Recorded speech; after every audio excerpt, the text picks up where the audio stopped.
या निमित्ताने महाराष्ट्रातल्या जनतेला आश्वासित करू इच्छितो की एक लोकाभिमुख सरकार, सर्व समाजाला सोबत घेऊन चालणारं सरकार हे महाराष्ट्राला पुढच्याही काळात पाहायला मिळेल.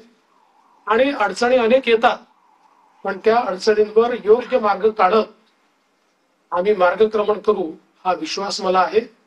मी आपल्या सगळ्यांची देखील या प्रयत्नांमध्ये साथ मागतोय.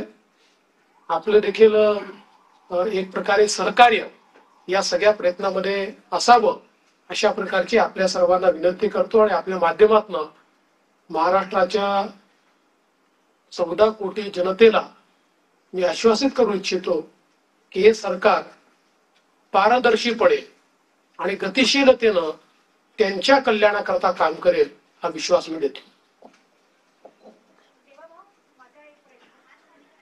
एक मिनिट आलोक आलोक आलोक देशपांडे. गेली 5 वर्षात आपल्या राज्याने इतकं काय काय बघितलं, द्वेष आरोप सगळे काय काय खूप लेवलला सगळं गेलं. ही पुढची 5 वर्ष त्याच्यापेक्षा थोडी वेगळी असतील का? राजकारण थोडं वेगळं असेल का? याच्याबद्दल तुम्ही काय सांगता? पूर्णपणे वेगळं असेल. मी सांगितलं की बदल्याचं राजकारण करायचं नाहीये, तर बदल दाखवेल अशा प्रकारचं राजकारण करायचं आहे. त्यामुळे हे खरं आहे की विरोधकांची संख्या कमी आहे, पण विरोधकांच्या संख्येवर त्यांचा आवाज आम्ही मोजणार नाही किंवा संख्येनुसार त्यांचं मूल्यमापन आम्ही करणार नाही. त्यांनी योग्य विषय मांडले तर त्या विषयाला तेवढ्याच प्रकारचा सन्मान आम्ही देऊ.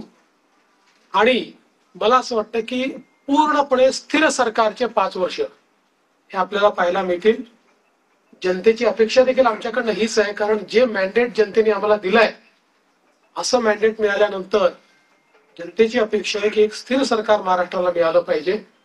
कुठल्याही प्रकारचे 2019 पासनं तर 22.5 पर्यंत जे वेगवेगळे बदल दिसले, अशा प्रकारचे कुठलेही धक्के आता यापुढे लागू नयेत ही जी अपेक्षा आहे ती आम्ही पूर्ण करू. दीपक बातुसे. सर, लाडकी बहीण योजना ज्याचा तुमच्या विजयात मोठा वाटा आहे, 2100 रुपये करण्याची तुम्ही घोषणा केली होती.